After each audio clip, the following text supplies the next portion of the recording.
तो भाई लोग हमनी के बैठल बन स्टैंड में कमाई धमाई बा नहीं तो बैठ के अपन मीटिंग करतन या कुल परिवार स्टाफ कोई खैनी बनावता तो कोई कुछ करता था। बाबा देख शोक में डूबल वाला हिटलर साहब हम स्टैंड पर शासन और प्रशासन के हाथ में रखेला बाबा करे ना गंगा सिंह हिटलर। तो बाबा के एकदम बाबा के ध्यान दिया जा।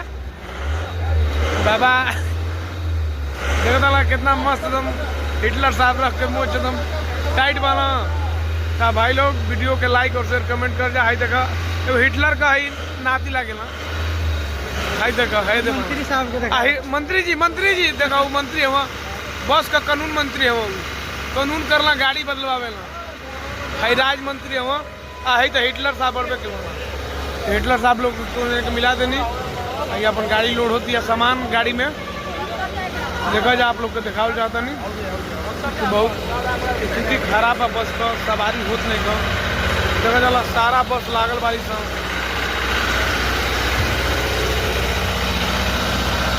देखा पैसा कौड़ी मिला था।